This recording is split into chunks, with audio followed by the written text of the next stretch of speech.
UNAD, Red de Atención a las Adicciones, presenta Hablemos de Chemsex, un podcast para quienes desean combinar sexo y drogas de manera segura, un espacio para la reflexión con experiencias en primera persona. Soy Fernando Caudevilla, soy médico de familia, llevo trabajando en el tema de reducción de riesgos 21 años. La intención de este podcast es indagar sobre el Chemsex desde la perspectiva de la reducción de riesgos y daños, la educación sexual integral, poniendo en el centro el placer y los cuidados como herramienta preventiva.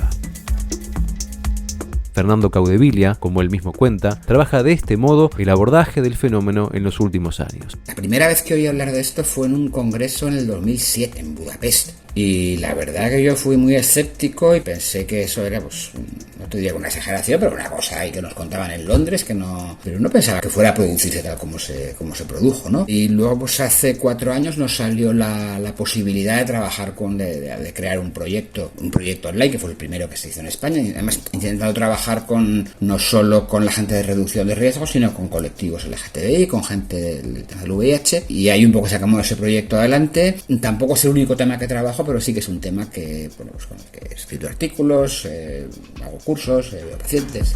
Para entrar de lleno al tema que nos convoca, tendríamos que decir que no hay una definición taxativa de Chemsex. Desde hace años se intenta debatir junto a profesionales cómo mejorar la atención y el conocimiento sobre un fenómeno creciente, el consumo de drogas durante sesiones prolongadas de sexo.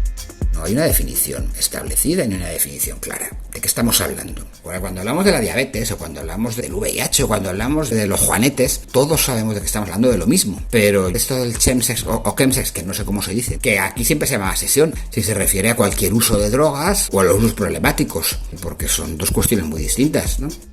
Lo que podemos mencionar es que a partir de un estudio que se hizo en Inglaterra en un momento determinado, en una población determinada, se decidió que había unas drogas que estaban vinculadas directamente al Chemsex, que es la metanfetamina, que es un estimulante que dura mucho tiempo y que, bueno, pues da problemas con facilidad. El GHB, que es una droga parecida al alcohol. Quiero decir que a dosis bajas pone cachondete y a dosis altas pues puede producir un coma y que es bastante adictiva, ¿no? Y la mefedrona, que viene a ser un estimulante a medias entre el éxtasis y la cocaína, ¿no? Esto es lo que se ha decidido, que es el Chemsex, pero yo hablaba con gente de Galicia hace unos meses, bueno, pues ahí toman mucha más cocaína, que en cada sitio el fenómeno tiene unas características y muchas veces parece que definimos con libros lo que tiene que ser, ¿no? Y además que dentro de esos usos pues hay pues usos menos problemáticos y más problemáticos. Una cuestión muy curiosa es que no son drogas nuevas. En el caso de la mefedrona sí que es una droga nueva, pero tanto en el caso de la mefedrona como en el caso del GHB, antes que los gays los tomaron los ravers, los clubbers, la gente y ahí no se ponían cachondos, no había un efecto afrodisíaco. Pero es que la metanfetamina, que tiene 80 años de historia, se ha usado, está documentado el uso en la Segunda Guerra Mundial y no está descrito que ni en los pilotos ni los soldados tuvieran un deseo sexual aumentado. Se ha usado como adelgazante, se ha usado indiscriminadamente en los 60 y en los 70 y el potencial adictivo se conocía, pero este efecto erotizante y tal pues no se conocía por ningún sitio. Quiero decir, las drogas pueden potenciar cosas, pero también cuando vendemos drogas como si fueran la pócima afrodisíaca, digo, cuando vendemos a nivel mediático, o incluso a nivel de profesionales, ¿no? Pues bueno, pues que la historia nos dice que no es así. Pero el Chemsex ¿es solo un fenómeno de HCH? ¿De hombres, sexo con hombres? Sí, que parece que es un fenómeno que está más claramente vinculado a esto, pero también a veces llamamos la atención sobre lo que se quiere llamar la atención. Bueno, pues es que hay muchos señores que se van de putas con cocaína y se gastan heterosexual y pues también tienen problemas con drogas y sexo, por ejemplo. Desde luego, en lo que sí está clarísimo es que heterosexuales, bisexuales, transexuales, todos sexuales, el uso de drogas en relación con el sexo es algo que ha existido siempre. El pánico moral ha existido siempre, en ese sentido me refiero a que son cosas parecidas. Y bueno, y sí que parece que haber un fenómeno de uso problemático que es más frecuente en la población esa HCH. Pero si no definimos las cosas claramente, no sabemos qué es lo que tenemos que hacer.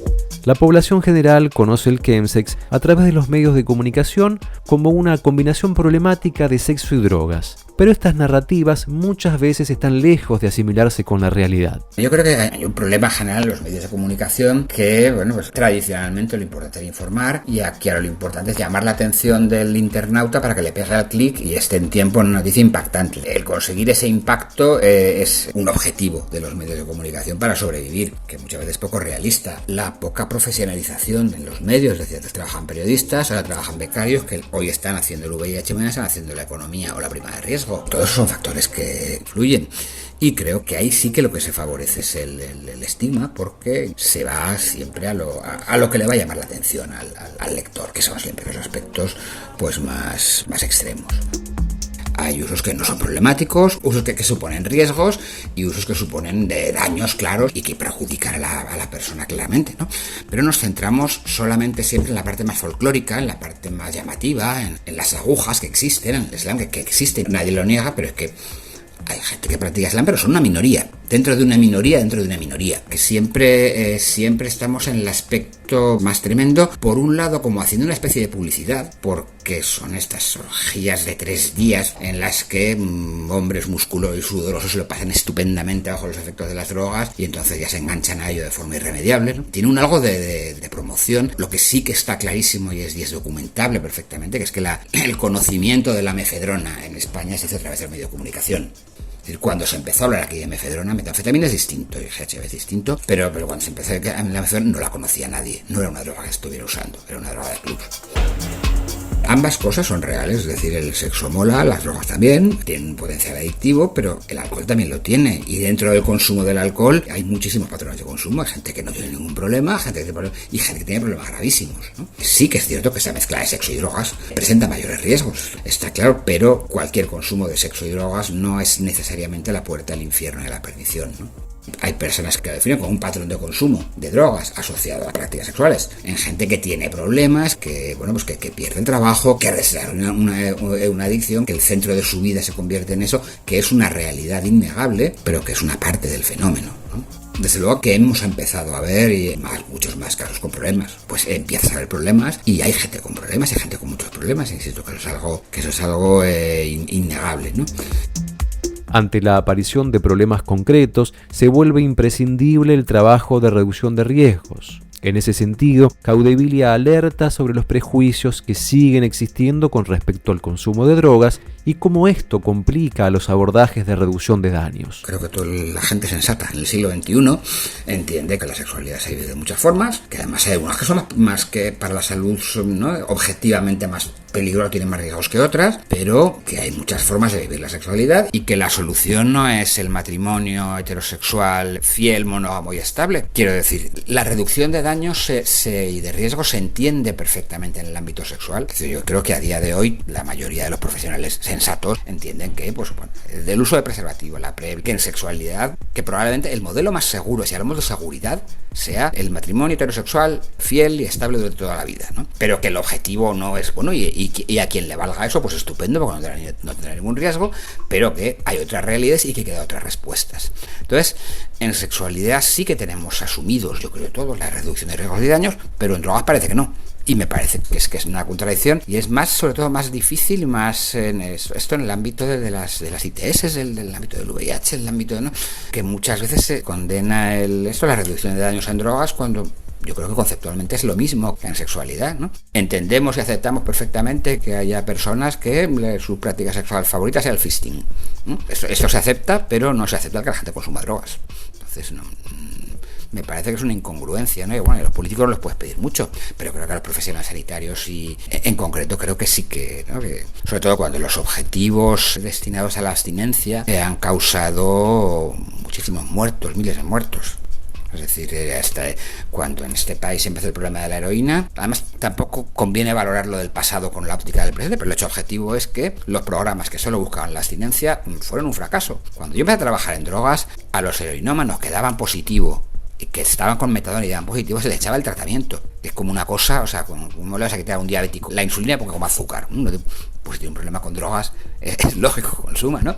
Esto yo creo que ya lo hemos superado, pero esto que sigue existiendo que en este país las políticas basadas únicamente en la abstinencia, pues costaron muchísimos muertos, y yo creo que habría que aprender de eso. O sea, para algunas personas la abstinencia será el objetivo y será lo que hay que conseguir, y para otras no, y si no lo consiguen, pues no habrá que dejarlos a su libre, a ver qué les pasa, ¿no?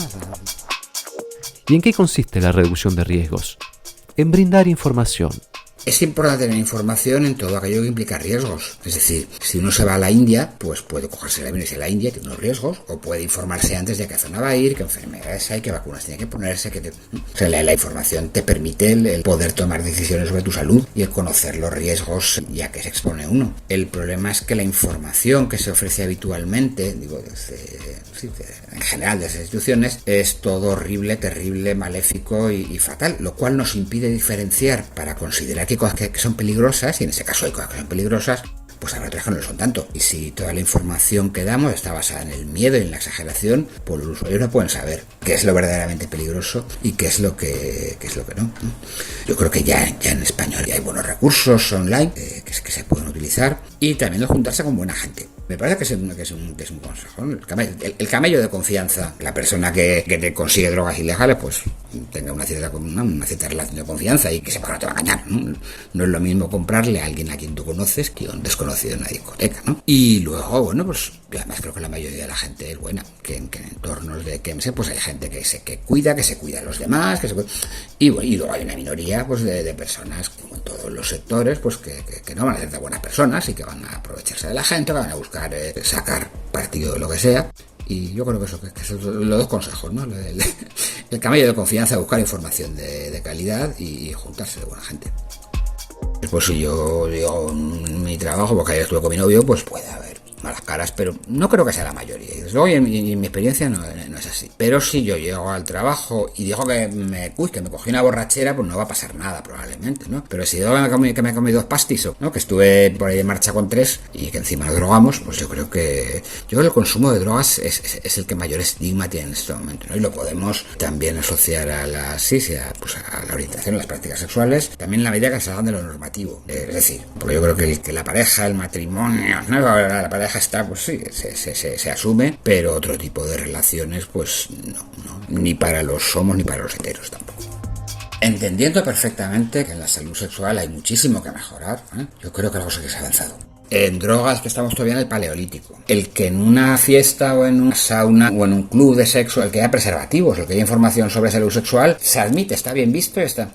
El que haya información sobre drogas, cuidado porque aquí ven una esquizofrenia la gente que trabaja aquí, porque por un lado los dueños de los locales, y así me consta, muchas veces pues pueden estar a favor, o sea, pueden considerar que eso es adecuado, pero claro, si tú tienes información sobre drogas, alguien podría suponer que en ese local se consume drogas, y como sabemos en la Ley de Seguridad Ciudadana, cuando alguien consume drogas en un local público, el responsable no es el consumidor, sino el dueño del local, a quien le cae una multa o le cierran el local, que es el mismo motivo por el que no se pueden implantar mecanismos de análisis de sustancias en ese tipo de espacios, ¿no? Pero, por ejemplo, me comentaban hace poco de que la gente que trabaja en saunas y en club de sexo, cada vez que alguien se pasa con el GHB, que da un cuadro como que desde quedarse un poco dormido hasta un coma, que en general suele revertir pronto, pero claro, es que para ellos es un problemón porque no saben lo que tienen que hacer, porque llamar a una ambulancia supone que va a venir la policía probablemente, y supone que ese lugar, pero claro, tampoco nadie quiere que se mueran sus clientes, ¿no? Y esto, pues el hacer una formación específica para en estos espacios, creo que sería algo absolutamente fundamental, pero claro, significaría reconocer que en las saunas, que en los clubes de sexo, como en tantos lugares, pues se consumen drogas, ¿no? Y es algo que no estamos dispuestos a asumir, parece. Muchas veces la gente no sabe lo que está haciendo, mucha gente no conoce la farmacología, lo básico, que la metanfetamina dura 8 horas, en efecto, y que el GHB, que con otras drogas, pues, si te pasas un poquito, tampoco va a pasar gran cosa, pero que con el GHB la diferencia entre 2 mililitros y 4 mililitros, que es mínima, es el pasárselo bien o el acabar en coma, ¿no? Esa información yo creo que es fundamental. Y luego el contar con verdaderas redes de apoyo que no estigmaticen y que no... O sea, cuando alguien tiene un problema, va a un servicio de urgencias o va... Bueno, pues muchas veces el trato que se recibe no es el adecuado y no se da a otras personas que practican cosas de riesgo. Es decir, cuando alguien se cae de un caballo y viene con la pierna rota, pues el médico uno le dice, usted está loca, ¿qué se le ocurre subirse a un caballo que es un bicho que pesa 200 kilos? Pero si no hace falta esto para divertirse, y esto no se dice, no se permitiría. Pero este tipo de charlas moralizantes pues sí que se escuchan con mucha frecuencia en el consumo de drogas, ¿no? El consumo de drogas es necesariamente el fruto de una patología y de un problema. Como yo tengo un problema con el estigma tomo drogas para anestesiar mi problema, entonces así caigo en la adicción. Hay personas en las que ese esquema puede ser válido, pero es que es el único que se presenta. Uno de los temas relacionados al chemsex sobre el que todavía existe desinformación es el VIH. Es muy poco conocida la existencia de medicinas que previenen el riesgo de contagio. Lo que sabíamos hasta ahora es que cuando una persona ha tenido una práctica de riesgo o de alto riesgo, existe una medicación que tomada 2 o 3 meses disminuye el riesgo de que esa persona se infecte, ¿no? Que es la profilaxis post-exposición, después de que alguien se ha expuesto probablemente al VIH. Pero es que pues hace ya 10-15 años, bueno, pues empezaron a salir unos estudios con los que yo también fui muy crítico en su momento, que bueno, pues que una medicación tomada antes de las relaciones sexuales pues que disminuía la incidencia de forma brutal en algunos estudios, y luego se ha demostrado en población a largo plazo, es decir, que tenemos una medicación que impide el que la gente se infecte de VIH. Y bueno, pues el que eso no esté disponible en los centros de salud me parece que es una barbaridad, cuando, insisto, se ha demostrado la eficacia, pero además la coste-eficacia, es decir, que es más barato financiar la PrEP que las consecuencias de no hacerlo. Y el comité de ética, creo que del ministerio, se pronunció sobre esto y dijo que lo ético era el financiar, o sea, no solo el darlo, sino el financiarlo, que lo pagara la seguridad social, ¿no? Digo, el cómo esto en distintas comunidades autónomas se ha ido implantando cada uno a su forma, me parece que es un disparate. Bueno, un disparate y diría un delito contra la salud pública. El chemsex no es un problema de salud pública, es un problema que afecta a un colectivo pequeño dentro de un colectivo pequeño, y ese problema puede ser gravísimo, pero no olvidemos que estamos hablando de una minoría dentro de una minoría, ¿no? Entonces yo creo que hay que buscar recursos que sean, por un lado, lo suficientemente eficaces para poder atender esa problemática específica, porque efectivamente la persona que tiene un problema de chemsex no tiene el mismo problema que quien tiene un problema de alcohol o a quien tiene un problema de heroína. Pero por otro lado, creo que también se debe abordar de una forma más general. Digo esto porque muchas veces parece que se buscan que tengamos un centro específico solo para chemsex, que además esté llevado por personas del colectivo. Entonces también hay que hacer otro para los inmigrantes que también tienen un patrón de consumo especial, y otro para los inmigrantes de bajitos, y otros. Es decir, ¿no? Un profesional hay que pedirle que sepa escuchar sin prejuicios, y que atienda también a alguien que practica chemsex como a un integrista religioso, si quiere, ¿no? Por procurar quitarnos los prejuicios, porque además no es tan importante los conocimientos, porque los conocimientos se adquieren, como las actitudes. El que trabajemos profesionales con actitudes abiertas, con actitudes positivas, que no juzguen a los pacientes, creo que nos vale para esto y nos vale para todo, además, para muchas más cosas, ¿no? Creo que habría que involucrar a todos los afectados, a los profesionales que tratan directamente el problema, como al resto del sistema sanitario, ¿no? Porque claro, muchas veces es que la disponibilidad de recursos es limitada. Tenemos que ver cómo repartimos los recursos que tenemos o dar más recursos, ¿no? Y yo creo que debe de basarse más en la experiencia de la gente que está trabajando a pie de calle. Ahí sí que me parece que las ONGs, que los centros de salud sexual que tienen mucho que decir, porque son quienes están viendo el problema y las necesidades, ¿no?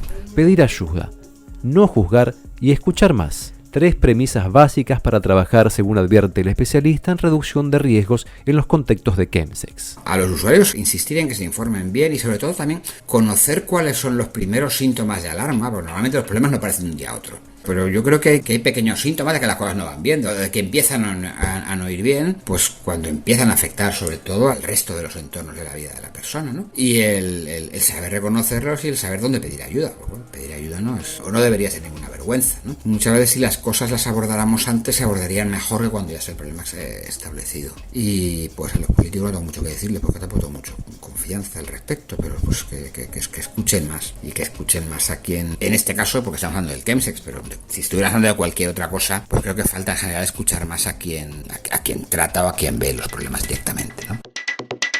Hablemos de chemsex, un podcast elaborado por UNAD, Red de Atención a las Adicciones, con el apoyo de Fundación ABD, financiado por el Ministerio de Derechos Sociales y Agenda 2030 de España.